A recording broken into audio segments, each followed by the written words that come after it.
Hello students, मैं हूं आपका educator Kamalaksha Jha. 29 of December 2020 का करंट अफेयर्स का ये लेक्चर आप लोग देख रहे हैं। गाइज, अगर आप पहली बार इस चैनल पर आए हैं और पहली बार ये लेक्चर देख रहे हैं और सिविल सर्विसेज की आप तैयारी कर रहे हैं तो आपके लिए मैंडेटरी है चैनल को तुरंत सब्सक्राइब करना और रेगुलरली जो मैं आपको लेक्चर्स यहां पर प्रोवाइड करा रहा हूं उनको आपको फॉलो करना है और ईमानदारी से जो भी लेक्चर्स के अंदर मैं आपको चीजें देता हूं उसको आपको ईमानदारी से फॉलो करना है, इंस्ट्रक्शंस को ध्यान से फॉलो करना है। ये मैं इसलिए कह रहा हूं क्योंकि अगर आप ऐसा करेंगे तो आपका 100% गारंटी सिलेक्शन होगा। 100% गारंटी सिलेक्शन की बात मैं ऐसे ही नहीं कर रहा हूं, इसके बकायदा आप प्रूफ देख सकते हैं। नीचे डिस्क्रिप्शन पर आपको प्रूफ वीडियो मिल जाएंगे। जो भी टॉपिक्स मैंने आपको यूपीएससी सिविल सर्विसेज 2020 एग्जाम के 1 से 1.5 साल पहले कवर कराए थे, उन्हीं से रिलेटेड क्वेश्चंस आए हैं। अगर आप स्टेट सिविल सर्विसेज की तैयारी कर रहे हैं तो भी मैं आपको बता दूं कि यूपीपीसीएस 2020 एग्जाम से 1 से 1.5 साल पहले जितने भी टॉपिक्स कवर हुए थे उन्हीं से रिलेटेड क्वेश्चंस बने हैं। आप बकायदा प्रूफ चेक कर सकते हैं और रेगुलरली फिर फॉलो कीजिएगा इस और क्योंकि यहां पर जो मैं आपको टॉपिक्स कवर कराता हूं वो civil services point of view से ही टॉपिक होते हैं। प्रीलिम्स और मेंस दोनों पॉइंट ऑफ व्यू से यहां पर टॉपिक आपके कवर करवाए जाते हैं और सभी जो करंट अफेयर्स के सोर्सेज होते हैं उनसे आपको यहां पर टॉपिक मिल जाते हैं। इसका मतलब क्या हुआ, इन शॉर्ट, कि आपको कहीं से भी करंट अफेयर्स की तैयारी करने की आवश्यकता नहीं। सबका सब करंट अफेयर्स के सोर्सेज, डेटा सब यहां पर आपको मिल जाता है, राइट। और आज की जो टॉपिक्स हैं जो अपन कवर करने वाले हैं, पेपर 2 के ये टॉपिक है और पेपर 3 के ये टॉपिक है, राइट, जो आज अपन डिस्कस करेंगे। आगे बढ़ने से पहले मैं आप लोग को बताना चाहता हूं कि अगर आपको पीडीएफ पैकेज को ज्वाइन करना है तो आप ज्वाइन कर सकते हैं। इसकी फीस मात्र 100 रुपीज पूरे महीने की है। इसमें आपको डेली लेक्चर्स की पीडीएफ मिलती है, हैंड आउट नोट्स प्रोवाइड किए जाते हैं, वीकली कंपाइलेशन पीडीएफ का आपको दिया जाता है, आपके रिविजन के लिए आपको मंथली मैगजीन दी जाती है और इतना सब कुछ मात्र 100 रुपीज पर मंथ की फीस में। और अगर आपको सैंपल देखना है किस प्रकार के ये पीडीएफ होते हैं, कैसी इसकी क्वालिटी होती है, तो नीचे डिस्क्रिप्शन पर सैंपल वीडियो आपको मिल जाएगा, देख लीजिएगा। इसके अलावा अभी एक ऑफर चल रहा है, अगर आप एडवांस में 12 महीने की फीस जो है वो पे करते हैं पूरे 2021 की, तो फिर आपको अलग से एमसीक्यू पीडीएफ के लिए चार्जेस नहीं देना होगा। एमसीक्यू पीडीएफ इसमें आपको फ्री में मिल जाएगी, जहां पर मैं आपको मिनिमम 150 क्वेश्चंस प्रोवाइड कराता हूं आपको आपकी प्रैक्टिस करने के लिए, कि आप इससे प्रैक्टिस कर सकें अपनी करंट अफेयर्स की। उसमें जो क्वेश्चंस आपको दिए जाते हैं वो सिविल सर्विसेज एग्जामिनेशन के पैटर्न पर दिए जाते हैं। और इसको आपको कैसे ज्वाइन करना है, तो एक बार ये पूरे इंस्ट्रक्शंस को पढ़ लीजिए कि आपको एक बार फीस पेमेंट करने के बाद सिंपली जो फीस जो है आपने जो पेमेंट करी है उसका आपको स्क्रीनशॉट रेफरेंस नंबर के साथ देना है। आप फीस जो है वो पे कर सकते हैं इस क्यूआर कोड का इस्तेमाल करते हुए, या नीचे डिस्क्रिप्शन पर पूरी डिटेल जो है वो दी हुई है कि आप कैसे जो है वो पे कर सकते हैं, तो पूरी चीज वहां पर मेंशन है। एक बार आपने फीस पे कर दी, आप उसका स्क्रीनशॉट लीजिए, उसका रेफरेंस नंबर निकालिए और आपका नाम, कॉन्टैक्ट नंबर और कितने महीने का आपको सब्सक्रिप्शन चाहिए वो चीज आप मेंशन कीजिए और इन पूरी डिटेल्स को आप भेज दीजिए kamlakshjha@gmail.com पर। विद इन 24 आवर्स आप जो है वो एनरोल हो जाएंगे, आपके पास पूरा मटेरियल जो है वो आ जाएगा विद इन 24 आवर्स, राइट। और लाइव क्विज के बारे में भी मैं आप लोग को बताना चाहता हूं कि ये ज्वाइन बटन आपको नीचे चैनल पर दिखाई देगा एक, इस ज्वाइन बटन को आप क्लिक करके लाइव क्विज को अटेंड कर सकते हैं। हफ्ते में 3 दिन ये लाइव क्विज कंडक्ट किया जाता है, जिसमें आपके 200 क्वेश्चंस की आपकी प्रैक्टिस करवाई जाती है। इसमें लाइव क्विज के दौरान आपको जो पीडीएफ जो होती है लाइव क्विज की, तो वो भी आपको दी जाती है, तो इसको आप ज्वाइन कर सकते हैं। इसकी फीस मात्र 59 रुपीज पर मंथ की है। और अगर कुछ चीज समझ में ना आए पेड पैकेज से रिलेटेड या कोई भी करंट अफेयर से रिलेटेड आपको मुझसे कुछ पूछना है तो फेसबुक पर आप मुझे सर्च करके ऐड कर लीजिएगा और वहां पर मैसेज करके आप मुझसे पूछ सकते हैं। और अगर आप फेसबुक पर नहीं है कोई बात नहीं, ये मेरा नंबर है, सेव कर लीजिए 9713282838। इस नंबर पर ध्यान रहे कॉल मत कीजिएगा। इस नंबर पर आप मुझे एसएमएस के थ्रू या फिर टेलीग्राम पर ही, ये नंबर लिंक है, टेलीग्राम पर आप मुझे मैसेज कर सकते हैं। मेरा रिप्लाई आपके पास विद इन 24 आवर्स आ जाएगा। और अगर आप टेलीग्राम पर है तो आप टेलीग्राम के अपने एक चैनल को ज्वाइन कर सकते हैं, नीचे डिस्क्रिप्शन पर उसकी लिंक है, प्लस डिस्कशन ग्रुप भी है, उसको भी आप ज्वाइन कर सकते हैं। तो चलो आपका समय ना वेस्ट करते हो, फटाक से लेक्चर को शुरू कर लेते हैं। गाइज, यहां पर आप लोग को ध्यान में रखना है कि महाराष्ट्र के अंदर बहुत ही जल्दी एक इंटरनेशनल स्पोर्ट्स यूनिवर्सिटी हम लोग को देखने को मिलने वाली है। क्वेश्चन ये बनेगा कि कौन सी ऐसी स्टेट है जिसके अंदर इंटरनेशनल स्पोर्ट्स यूनिवर्सिटी देखने को मिलेगी, तो महाराष्ट्र आप ध्यान में रखिएगा। महाराष्ट्र की कैबिनेट ने एक ड्राफ्ट बिल को अप्रूवल दे दिया है, इसी यूनिवर्सिटी से रिलेटेड ये ड्राफ्ट बिल है और यूनिवर्सिटी सेटअप की जाएगी पुणे के अंदर। और यूनिवर्सिटी के अंदर बहुत सारे कोर्सेज होंगे स्पोर्ट्स वाले, जैसे कि physical and sports education, sports science and sports medicine, sports technology, sports governance, sports management, sports media and communication, sports coaching and training. तो ये सब इसमें कोर्सेज हम लोग को देखने को मिलेंगे। सिर्फ इतनी डिटेल आपको बताऊं। गाइस अब इस न्यूज में बताया जा रहा है कि त्रिपुरा सरकार ने फैसला लिया है, ये एक नई स्कीम लेकर आ रहे हैं कि मार्च 2018 तक जिन भी व्यक्तियों की जान गई है पॉलिटिकल वायलेंस में, राइट, तो उन व्यक्तियों के परिजनों को, उनकी फैमिली मेंबर्स को जो है वो जॉब ऑफर की जाएगी, सरकारी जॉब ऑफर की जाएगी। तो ये वाली चीज जो है वो यहां पर बताई गई है कि पॉलिटिकल वायलेंस के दौरान जिन भी लोगों की मार्च 2018 तक मौत हुई है, उनके परिवार वालों को, उनके परिजनों को गवर्नमेंट जॉब जो है वो मिलेगी। तो ये चीज हम लोग को देखने को मिली है त्रिपुरा के अंदर, ये चीज आप याद रखिए। गाइस आयुष्मान भारत स्कीम के बारे में मैंने आप लोग को पढ़ाया हुआ है। आई थिंक अपन ने 1.5-2 हफ्ते पहले ही इस पूरे टॉपिक को दोबारा से रिवाइज भी किया था। तो आयुष्मान भारत प्रधानमंत्री जन आरोग्य योजना के बारे में आप ऑलरेडी जानते हैं। इंश्योरेंस कवर करवाने वाली ये स्कीम हम लोग को देखने को मिलती है कि जो गरीब लोग जो हैं, economic weaker section of the society जो हमारी है, तो उनको 5 लाख रुपए तक का हेल्थ इंश्योरेंस प्रोवाइड किया जाता है इस आयुष्मान भारत स्कीम के तहत, राइट। तो उस पर अपन ने बात करी थी काफी डिटेल में। तो ये आयुष्मान भारत प्रधानमंत्री जन आरोग्य योजना की सेहत स्कीम हमें देखने को मिल रही है। पॉइंट टू बी रिमेंबर, ये जो सेहत स्कीम है, ये सभी रेसिडेंट जो हम लोग को जम्मू एंड कश्मीर के देखने को मिलते हैं, उनके लिए ये स्कीम लाई गई है। तो ये सेहत स्कीम प्रधानमंत्री आयुष्मान भारत प्रधानमंत्री जन आरोग्य योजना जो है, उसकी ये सेहत स्कीम है, एक्सटेंशन है, जम्मू एंड कश्मीर को इसमें इंक्लूड किया जा रहा है।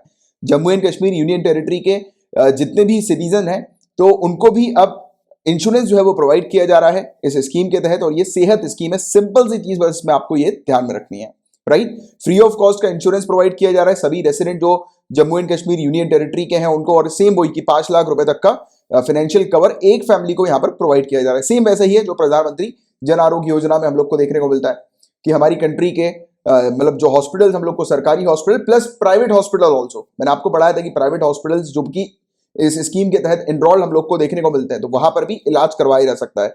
और ऑल ओवर इंडिया कहीं पर भी अगर कोई हॉस्पिटल है जहां पर इस पर्टिकुलर स्कीम के तहत इलाज होता है, तो एक कोई इंडिविजुअल अगर किसी दूसरे राज्य से भी बिलोंग करते होंगे, जैसे कि जम्मू एंड कश्मीर स्टेट की ये रेजिडेंट है, तो ये हमारी कंट्री के किसी भी जगह पर जाकर इलाज करा सकते हैं जहां पर इस स्कीम के तहत प्रधानमंत्री जन आरोग्य योजना स्कीम के तहत इलाज होता है, राइट। तो ये वाली चीज हम लोग को देखने को मिल रही है। तो इसके बारे में काफी डिटेल में अपन ने, मेरे ख्याल से शायद 1.5-2 हफ्ता ही हुआ, डिस्कस किया था। अपन ने लूप होल्स देखे थे कि हमारे यहाँ पर जो प्राइवेट हॉस्पिटल्स हैं वहां पर घोटाला हम लोग को देखने को मिल रहा है। याद आ रहा है कि यार, अभी कुछ दिनों पहले ही डिस्कस किया था, राइट। तो यही वाली चीज है जिसके बारे में बस आपको सेहत स्कीम के बारे में ध्यान में रखना है कि जम्मू एंड कश्मीर का की ये स्कीम है, प्रधानमंत्री जन आरोग्य योजना का एक्सटेंशन हम लोग को नजर आ रहा है। और इसके तहत 15 लाख, अप्रोक्सीमेटली 15 लाख और फैमिलीज को इस स्कीम का लाभ जो है वो मिलने वाला है अब। तो ये चीज सामने हम लोग को नजर आ रही है। गाइस देखिए, कल मैंने आपसे कहा था गवर्नर की और ऑनरेबल प्रेसिडेंट की पावर्स के बारे में पढ़ने के लिए, प्लस ये भी कहा था कि दोनों के बीच में डिफरेंसेस क्या हैं उसको भी पढ़ने के लिए। तो देखिए, ये जनरल स्टडीज का टॉपिक आ गया है न्यूज में। ये टॉपिक जो है ये राजस्थान के इशू से रिलेटेड हम लोग को देखने को मिल रहा है। अभी रिसेंटली राजस्थान के जो चीफ मिनिस्टर हैं अशोक गहलोत जी, उन्होंने एक अमेंडमेंट बिल पास किया था स्टेट लेजिस्लेटिव असेंबली में राजस्थान की। और ये सेंटर का जो फार्म लॉज हैं, अभी जो विवादित जो हम लोग को फार्म लॉज नहीं देखने को मिल रहा है जिस पर किसान जो है वो विरोध कर रहे हैं, तो इसी जो केंद्र का जो ये कानून है उसको काउंटर करने के लिए ये इन्होंने एक बिल पास किया था। उस बिल को गवर्नर ने अपने पास रख लिया है और ऑनरेबल प्रेसिडेंट के पास उस बिल को वो भेज नहीं रहे हैं, राइट। तो ये चीज यहां पर हो गई है। और क्यों ये इसलिए हो रहा है क्योंकि यूनियन गवर्नमेंट नहीं चाह रही है कि कोई भी राज्य जो है वो इस प्रकार का बिल जो है वो पास करे, राइट, जो कि केंद्र के जो ये फार्म लॉज हैं उनको काउंटर कर सके। तो ये केंद्र नहीं चाह रही है क्योंकि आप जानते हैं कि यूनियन गवर्नमेंट का और गवर्नर का डायरेक्ट रिलेशन हम लोग को देखने को मिलता है। जो यूनियन अपन बोलते नहीं है कि जो गवर्नर जो है ये एजेंट के तौर पर हम लोग को देखने को मिलते हैं सेंट्रल गवर्नमेंट के, और जैसा सेंट्रल गवर्नमेंट कहती है उसी के आधार पर गवर्नर ऑपरेट करते हैं। वैसे तो अगर थ्योरी वाइज अगर आप देखो तो ऑनरेबल प्रेसिडेंट जो ऑर्डर पास करेंगे वो फॉलो करेंगे गवर्नर, राइट। तो बट एक्चुअल में रियलिटी में जो यूनियन गवर्नमेंट जैसा बोलती है उसके अकॉर्डिंग वो काम करते हैं, राइट। अगर आप थोड़ा सा डीपली उसको समझने की कोशिश करोगे तो, क्योंकि जो यूनियन गवर्नमेंट जो होती है, जो काउंसिल ऑफ मिनिस्टर्स हम लोग को पार्लियामेंट के देखने को मिलते हैं, तो उन्हीं की एड और एडवाइस पे कौन काम करते हैं? Honourable president. और जैसा वो ऑनरेबल प्रेसिडेंट को बोलेंगे वैसा ऑनरेबल प्रेसिडेंट करेंगे, और उसी प्रकार का मैसेज जो है वो इनको देंगे, गवर्नर को। तो इसलिए कई बार ये स्टेटमेंट में भी ये चीज कही जाती है कि गवर्नर जो है वो सेंट्रल गवर्नमेंट के एजेंट के तौर पर काम करते हैं, राइट। तो यूनियन गवर्नमेंट, सेंट्रल गवर्नमेंट जो है वो नहीं चाह रही है कि कोई भी राज्य जो है केंद्र के जो ये फार्म लॉज हैं, यानी कि 3 जो विवादित जो कानून हम लोग को केंद्र की तरफ से देखने को मिले हैं, तो उसको काउंटर करे कोई और राज्य, तो इसीलिए ये इशू हम लोग को देखने को मिल रहा है। तो ये तो हो गई न्यूज वाली बात जिसका आपको एक आइडिया होना चाहिए। बट मेन जो टॉपिक है जो कि आपसे जिससे रिलेटेड क्वेश्चंस पूछे जा सकते हैं वो है आर्टिकल 200। तो हमारे इंडियन कॉन्स्टिट्यूशन का आर्टिकल 200 क्या कहता है? तो आर्टिकल 200 के अंदर हमारे इंडियन कॉन्स्टिट्यूशन के मेंशन है गवर्नर की पावर्स के बारे में, कि कोई भी बिल जो स्टेट लेजिस्लेचर से पास होता है उस बिल को एसेंट जो है वो देते हैं गवर्नर, और उनके पास दूसरी पावर भी होती है, वो बिल को अपने पास रिजर्व करके भी रख सकते हैं ऑनरेबल प्रेसिडेंट के कंसिडरेशन के लिए, यानी कि ऑनरेबल प्रेसिडेंट तक जो है ये बिल पहुंचा सकते हैं। यानी ये कहते हुए कि जो भी फाइनल फैसला जो लिया जाएगा इस बिल से संबंधित वो ऑनरेबल प्रेसिडेंट देंगे। तो ये चीज हम लोग को इस प्रकार की देखने को मिलती है, ऐसी पावर गवर्नर के पास है। इसके अलावा आर्टिकल 200 के अकॉर्डिंग एक बिल जब पास होता है जो स्टेट के लेजिस्लेचर से, तो फिर वो बिल किसके पास दिया जाता है? गवर्नर के पास दिया जाता है। फिर गवर्नर के पास 4 ऑप्शन होते हैं। 4 ऑप्शन क्या क्या है? या तो उस पर एसेंट दे देते हैं उस बिल पर, यानी कि उस बिल को जो है वो अनुमति प्रदान कर दी जाती है उस बिल की। इसके अलावा दूसरी चीज है, या तो मना कर दिया जाता है, रोक लगा दी जाती है उस बिल के ऊपर, या फिर वो उस बिल को ऑनरेबल प्रेसिडेंट के कंसिडरेशन के लिए रिजर्व कर लिया जाता है कि इस बिल पर अब फाइनल कॉल जो लिया जाएगा वो ऑनरेबल प्रेसिडेंट के द्वारा लिया जाएगा, या फिर वो बिल दोबारा से रिटर्न कर दिया जाता है स्टेट लेजिस्लेचर को रिकंसिडरेशन के लिए कि फिर से स्टेट लेजिस्लेचर इस पर्टिकुलर कानून पर विचार करें। तो ये कुछ पावर हम लोग को गवर्नर के कंट्रोल में देखने को मिलती है और इसके बारे में आर्टिकल 200 में मेंशन है। तो प्रीलिम्स पॉइंट ऑफ व्यू से आर्टिकल 200 याद रखना, ऐसे क्वेश्चन बन सकते हैं, राइट। इसके अलावा ऑनरेबल प्रेसिडेंट के पास किस प्रकार के ऑप्शंस हम लोग को देखने को मिलते हैं? तो देखो, जब भी गवर्नर एक बिल को रिजर्व करते हैं किसके लिए, कि गवर्नर बोलते हैं कि इस बिल पर अब फाइनल कॉल कौन लेंगे? Honourable president. तो वो बिल किसके पास जाता है? ऑनरेबल प्रेसिडेंट के पास जाता है। फिर ऑनरेबल प्रेसिडेंट क्या करते हैं? या तो फिर वो अनुमति दे सकते हैं कि हाँ ठीक है कानून पास कर दो, या तो मना कर सकते हैं, राइट। अगर बिल एक मनी बिल नहीं है तो ऑनरेबल प्रेसिडेंट क्या डायरेक्शन दे सकते हैं गवर्नर को, कि गवर्नर बिल को रिटर्न कर दे, वापस दे दे स्टेट लेजिस्लेचर को, राइट। और इसमें एक चीज आप ध्यान में रखना, पार्लियामेंट के अंदर क्या होता है? पार्लियामेंट के अंदर हमें देखने को मिलता है कि जब ऑनरेबल प्रेसिडेंट वापस दे देते हैं बिल को पार्लियामेंट के अंदर रिकंसिडरेशन करने के लिए कि लोकसभा और राज्यसभा दोबारा से इस बिल पर विचार करें, फिर दोबारा से जब लोकसभा और राज्यसभा उस बिल पर विचार करने के बाद या तो उस पर अमेंडमेंट करेंगे या फिर ऐसे ही फिर से ऑनरेबल प्रेसिडेंट के पास दे देंगे, तो फिर ऑनरेबल प्रेसिडेंट को उस बिल पर एसेंट देना पड़ता है। बट यहां पर ये चीज नहीं है, ये चीज इंडियन कॉन्स्टिट्यूशन के अंदर मेंशन नहीं है कि ऑनरेबल प्रेसिडेंट उस बिल पर अगर वो बिल दोबारा से विद और विदाउट अमेंडमेंट अगर आ जाता है ऑनरेबल प्रेसिडेंट के पास, तो ऑनरेबल प्रेसिडेंट उस बिल को दोबारा से मना कर सकते हैं। उनके पास कोई ऑब्लिगेशन इस प्रकार का नहीं है कि उनको उस बिल को पास ही करवाना है, राइट, जैसा कि पार्लियामेंट के केस में हम लोग को देखने को मिलता है। यहां पर नहीं है, स्टेट लेजिस्लेचर में वो फिर मना कर सकते हैं या तो फिर उसको रद्द कर सकते हैं, बोलेंगे कि नहीं हमको जो है वो उसको पास नहीं करवाना, राइट। बट पार्लियामेंट के केस में ऐसा होता है कि अगर बिल दोबारा से आता है तो फिर ऑनरेबल प्रेसिडेंट को उस बिल पर एसेंट देना पड़ता है, राइट। बट स्टेट लेजिस्लेचर का बिल दोबारा से ऑनरेबल प्रेसिडेंट के पास आएगा तो ऑनरेबल प्रेसिडेंट मना कर सकते हैं, ठीक है। तो यह चीज हम लोग को इस प्रकार की देखने को मिलती है और यही कुछ टेक्निकलिटीज है जिस पर आप लोग को फोकस करना है, क्योंकि ऐसी ही चीजें स्टेटमेंट वाइज आपसे पूछी जा सकती है। गाइस, ये वाला एक टॉपिक है जो कल छूट गया था, कुछ टेक्निकल इशू आ गया था सॉफ्टवेयर वगैरह में, तो ये वाला शायद मेरे ख्याल से टॉपिक जो है वो आपको मिला नहीं। कल की पूरी स्क्रीन जो है वो 5 मिनट की आपकी ब्लैक ही हुई होगी, राइट। तो उसके लिए माफी चाहता हूँ, वो मेरी तरफ से था, वो सॉफ्टवेयर इशू था कुछ।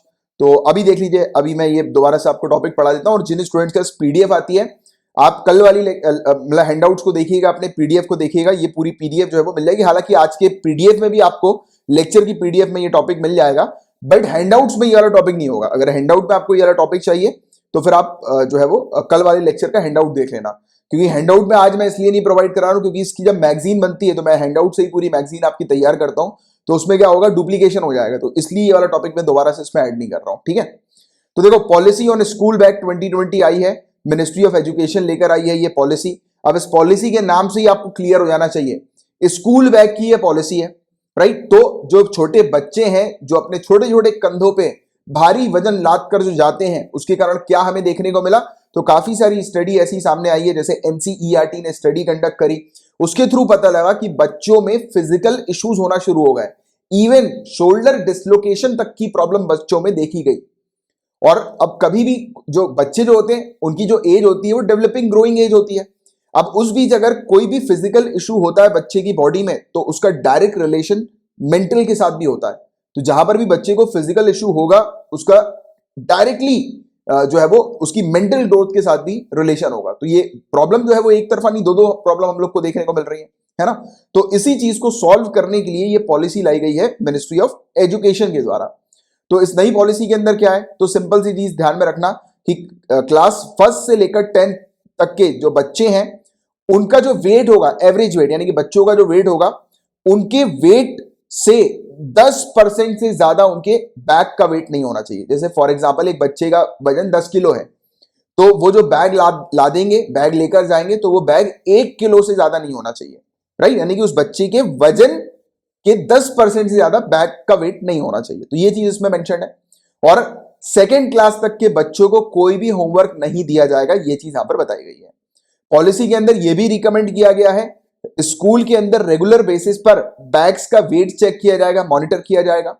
यहां पर यह भी कहा गया है कि जो बैग होने चाहिए वो शोल्डर पे जो है वो बच्चे ला देने चाहिए बैग, और दोनों ही शोल्डर पर फिट होने चाहिए। बैग की जो स्ट्रिप्स होती है ना, तो कहा जा रहा है कि लाइट वेट होना चाहिए और 2 पैडिंग उसके अंदर होनी चाहिए। 2 पैडिंग यानी कि वो गद्दीदार होना चाहिए थोड़ा सा, जैसे कि कंधे वगैरह में गड़े ना वो, राइट। और बच्चे जो है वो आसानी से उसको लाद सके अपने कंधों पे, और दोनों कंधों पर ही ये फिट होनी चाहिए। तो ऐसी चीज यहां पर बताई गई है। इसमें स्ट्रैप्स एडजस्टेबल होना चाहिए, यानी कि ढीला हो जाए, टाइट हो जाए, उस टाइप का होना चाहिए, राइट। तो ये चीज बताई गई है। और कोई भी व्हील्ड कैरियर जो है वो अलाउ नहीं किया गया है। व्हील्ड कैरियर यानी कि वो बैग में जो व्हील लगे होता है ना, कि बच्चा घसीट के ले सकता है उसको, तो वो चीज अलाउ नहीं की गई है।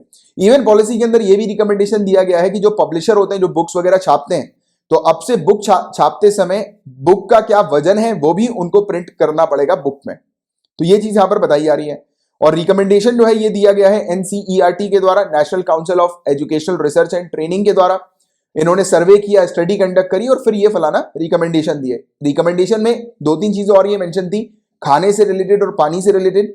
जैसे कि अच्छी क्वालिटी का मिड डे मील बच्चों को मिलना चाहिए। इवन पोर्टेबल वाटर यानी कि पानी की बोतल भी बच्चों को मिलनी चाहिए। जैसे कि बच्चे जो है वो पानी की बोतल भी ना ला दें, पूरी फैसिलिटी जो है वो बच्चों को स्कूल में ही प्रोवाइड की जानी चाहिए। और प्री प्राइमरी यानी कि जो नर्सरी क्लासेस वगैरह जो होती है ना, तो वहां पर कोई भी बैग्स अलाउ नहीं किए गए। बच्चे जो है वो बिना बैग के आएंगे, पढ़ेंगे और वापस घर जाएंगे। तो ये चीज हम लोग को यहाँ पर सिंपल सी देखने को मिली, जिसके बारे में आपको एक जानकारी होनी चाहिए। गाइस, पेपर 3 के टॉपिक को स्टार्ट करने से पहले आप लोग को एक छोटी सी मुझे एक नोटिस देना है कि कल का लेक्चर नहीं आएगा। मैं कुछ काम से आज आउट ऑफ स्टेशन जा रहा हूं, तो कल शायद काफी लेट हो जाएगा मुझे आने में, तो कल का लेक्चर जो है वो आ नहीं पाएगा। तो परसों आपको लेक्चर प्रोवाइड किया जाएगा और कोई भी न्यूज नहीं छूटेगी। इस बात की आप ऑलरेडी मेरे रेगुलर व्यूअर्स को पता ही है। आप अगर पहली बार देख रहे हैं तो ये जान लीजिए कि यहाँ पर अगर आप रेगुलरली फॉलो करते हैं तो कोई भी न्यूज है वो आपकी छूटती नहीं है। सभी चीज यहाँ पर आपकी कवर कराई जाती है, जिससे कि आपका सिलेक्शन होता है, राइट। तो बस एक छोटा सा नोटिस देना है कि कल लेक्चर नहीं आएगा। कल के जितने भी टॉपिक्स हैं वो आपके परसों कंपाइलेशन वाले लेक्चर में कवर करवा दिए जाएंगे, ठीक है। गाइस देखिए, कभी कभी ऐसे क्वेश्चन बन जाते हैं कि ये फलाना टर्म BBX11 अभी रिसेंटली न्यूज में था, ये किससे एसोसिएटेड है। तो सबसे पहली चीज तो आप ध्यान में रखना, प्लांट से रिलेटेड है। प्लांट का ये एक जीन है।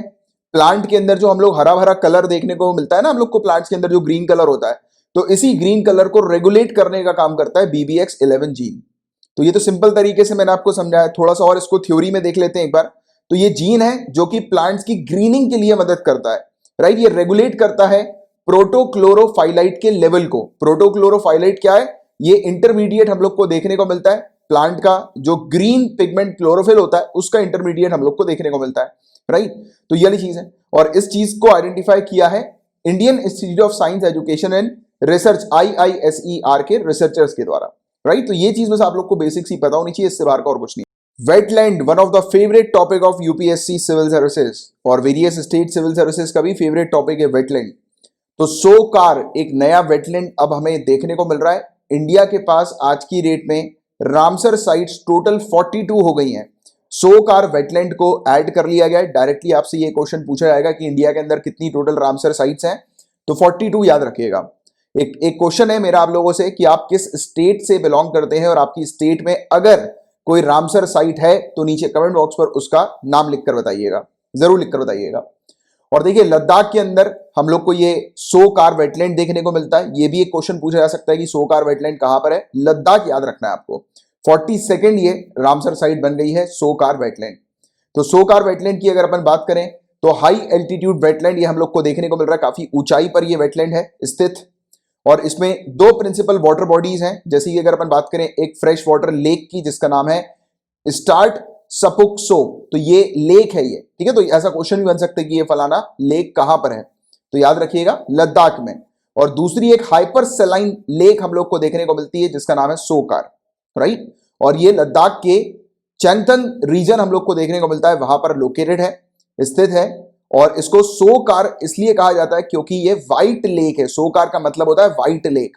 अब व्हाइट लेक इसको क्यों कहते हैं, क्योंकि भारी मात्रा में यहां पर सॉल्ट है, नमक है, व्हाइट इवापोरेशन के कारण इस अगर लेक की बात करें तो लेक की जो मार्जिन है, बाउंड्री है, वो पूरी व्हाइट नजर आती है, क्योंकि वहां पर जो सॉल्ट है वो इकट्ठा, नमक जो है वो इकट्ठा हम लोग को देखने को मिलता है, क्योंकि इवापोरेशन होता है तो इवापोरेशन के कारण नमक जो है वो बच जाता है वहां पे, राइट। तो ये वाली चीज है।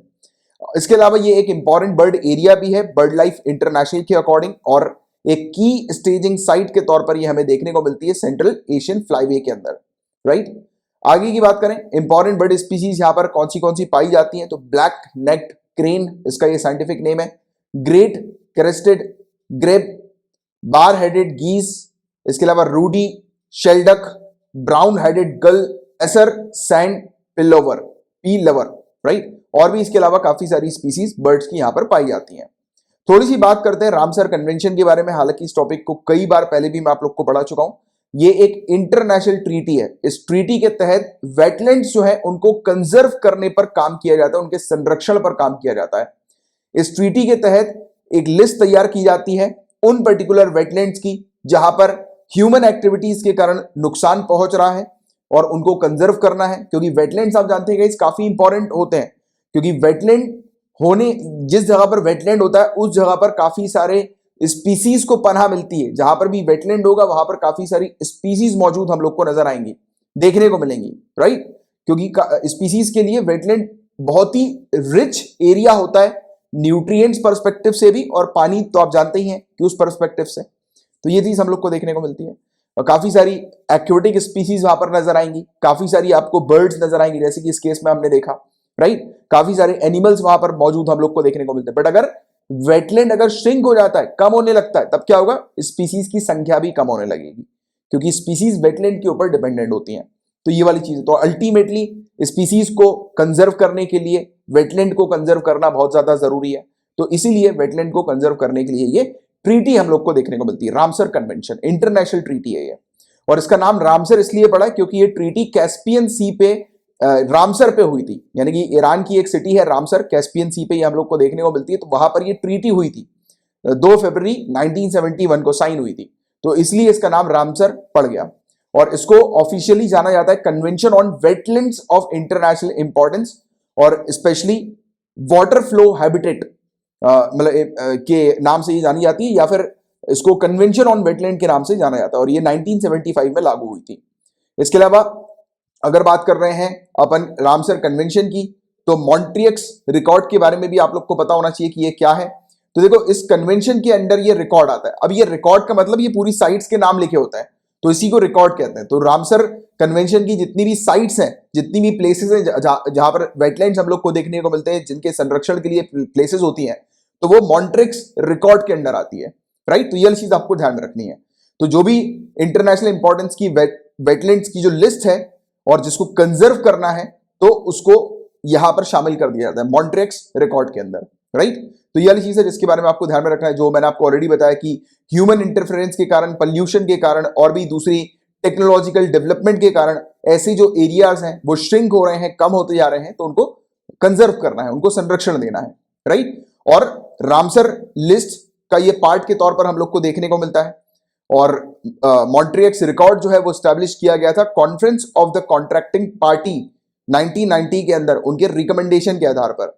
और साइट्स इसके अंदर ऐड की जाती है और रिमूव भी की जाती है, यानी कि जिस भी साइट्स के अंदर स्थिति ठीक हो गई, यानी कि वो साइट जो है वो अब ऐसी स्थिति में नहीं है कि वो जो है वो लुप्त हो जाएगी, खत्म हो जाएगी पूरी तरह से, तो उसको हटा भी दिया जाता है कंजर्वेशन की लिस्ट से। बट कब हटाया जाता है, जब कॉन्ट्रैक्टिंग पार्टी के साथ सलाह मशवरा करने के बाद, राइट, हटाया जाता है या ऐड किया जाता है।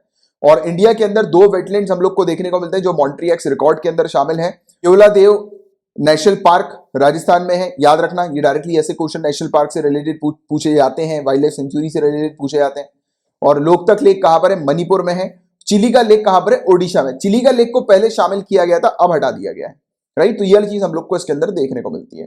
तो ये था पूरा ओवरऑल टॉपिक गाइस, और ये अपना आज का लास्ट टॉपिक था। बट हाँ, कुछ टॉपिक्स हैं जो आपको कवर करने हैं, ये बेसिकली अभी न्यूज में आए थे, जैसे कि ओपेक प्लस अभी टॉपिक न्यूज में था, राइट। न्यूज में क्यों था वो इतना इंपॉर्टेंट नहीं है, बाकी ओपेक प्लस क्या होता है ये ऑर्गेनाइजेशन, उसके बारे में आप लोग को अच्छी जानकारी होनी चाहिए। ये मैंने आप लोग को पढ़ाया हुआ है 13 नवंबर को, आपको यूट्यूब के सर्च कॉलम पे सर्च करना है 13 नवंबर 2020, उसके आगे मेरा नाम लिख देना कमलाक्ष। जो भी आपकी सर्च लिस्ट में सबसे पहला वीडियो आएगा वो यही वाला वीडियो होगा। इस वीडियो के 22 मिनट 48 सेकंड पे आप चले जाओगे तो आपको ये टॉपिक मिल जाएगा। और जिन स्टूडेंट्स के पास इस लेक्चर की पीडीएफ आती है, आपको सिंपली यहां पर क्लिक करना है, आपके सामने टॉपिक ओपन हो जाएगा। तो ये जरूर देख लो ओपेक प्लस का टॉपिक। दूसरा, जम्मू एंड कश्मीर में दोबारा से 4G मोबाइल इंटरनेट को फिर से बैन, यानी कि उसके बैन को एक्सटेंड कर दिया, बढ़ा दिया है। तो जो जम्मू एंड कश्मीर में जो इंटरनेट बैन है उस पर भी अपन ने चर्चा करी थी। तो मैं चाहूंगा कि ये वाले टॉपिक को 28 नवंबर को जो मैंने आपको पढ़ाया था इसको देख लेना। 28 नवंबर के लेक्चर में 49 मिनट 49 सेकंड पे ये टॉपिक आपका ओपन हो जाएगा, तो इसको जरूर देख लो आप। इसके अलावा आज का आपका जो होमवर्क है वो है आयुष्मान भारत प्रधानमंत्री जन आरोग्य योजना।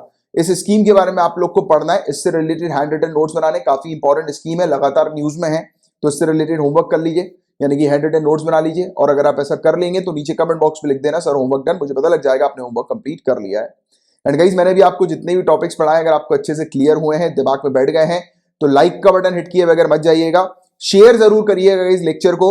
और अगर आप फेसबुक पर हैं तो आप मुझे फेसबुक पर ऐड भी कर सकते हैं, और अगर आपको पेड पैकेज से रिलेटेड कुछ भी चीज पूछनी है तो फेसबुक पर आप मुझसे पूछ सकते हैं, राइट। पीडीएफ पेड पैकेज जो है उसकी फीस मात्र 100 रुपीज पर मंथ की है। ये जो पूरी चीज यहाँ पर लिखी हुई है, डेली लेक्चर्स की PDF, handout notes, weekly compilation की पीडीएफ, मंथली मैगजीन, ये सब कुछ आपको मिल जाता है 100 रुपीज पर मंथ की फीस में। और इसका अगर आपको सैंपल देखना है कि कैसा ये पीडीएफ होते हैं, तो नीचे डिस्क्रिप्शन पर सैंपल की आपको लिंक मिल जाएगी, इवन वाली लिंक भी मिल जाएगी कि कैसे आपको इसको ज्वाइन करना है। हालांकि ज्वाइन करने की प्रोसेस काफी ईजी है, आप जैसे ही फीस की पेमेंट करते हैं आप इस पूरी स्टेप्स को फॉलो कर लीजिएगा कि फीस पेमेंट करने के बाद स्क्रीनशॉट और आपने जो फीस पेमेंट करी है उसका रेफरेंस नंबर, आपका नाम, कॉन्टैक्ट नंबर और किस मंथ का आपको सब्सक्रिप्शन चाहिए वो आप मेंशन करिएगा, और इसको ये पूरी डिटेल्स को आप भेज दीजिएगा kamlakshjha@gmail.com पर, इस ईमेल पर। विद इन 24 आवर्स आप ऐड हो जाओगे, राइट। और एक ऑफर भी चल रहा है, अगर आप जनवरी 2021 से लेकर दिसंबर 2021 तक की अगर पूरी फीस एक साथ पे करते हैं तो आपको एमसीक्यू जो है वो फ्री में प्रोवाइड किया जाएगा प्रैक्टिस करने के लिए, जिसमें आपको हर महीने मिनिमम 150 क्वेश्चंस प्रोवाइड किए जाते हैं। बट अगर आपको नहीं लेना है ये वाला ऑफर तो कोई बात नहीं, आप अलग से 50 रुपीज में ये एमसीक्यू भी जो है वो मंथली वाइज जो है वो आप ले सकते हैं, ये प्रैक्टिस करने के लिए आपको प्रोवाइड किए जाते हैं, ठीक है। तो ये सब चीजें हैं जिसके बारे में आप लोग को बताना था एक चीज। और बाकी अगर आप फेसबुक पर नहीं हो तो ये मेरा नंबर है, सेव कर लीजिएगा अपने पास अपने मोबाइल में, 9713282838 मेरा नंबर है। इस नंबर पर आप एसएमएस करके या टेलीग्राम पर, इसी नंबर पर मैं टेलीग्राम से भी हूं लिंक, तो आप मुझे टेलीग्राम पर टेक्स्ट कर दीजिएगा, मेरा रिप्लाई आपके पास विद इन 24 आवर आ जाएगा। आप जो भी चीज पूछना चाहते हैं पेड पैकेज से रिलेटेड या करंट अफेयर से रिलेटेड आप पूछ सकते हैं, ठीक है। और बाकी मैंने आपको ऑलरेडी बताया हुआ है कि गाइस कल की क्लास हो नहीं पाएगी, मैं अभी आज जो है वो आउट ऑफ स्टेशन जा रहा हूं, तो कल पॉसिबल नहीं है कि मैं यहां पर रहूं। बट परसों की क्लास में आपको पूरी चीज, पूरी न्यूज जो है वो मैं कवर करके दूंगा, जैसे कि मेरे रेगुलर स्टूडेंट्स को बहुत अच्छे से पता है कि यहाँ पर कोई भी न्यूज स्किप नहीं की जाती है, हर एक टॉपिक आपका कवर करवाया जाता है जिससे रिलेटेड आपसे एग्जाम में क्वेश्चंस पूछे जाते हैं। तो चलो अब अपन मिलेंगे परसों, तब तक के लिए bye bye, take care, have a great day ahead, Tata.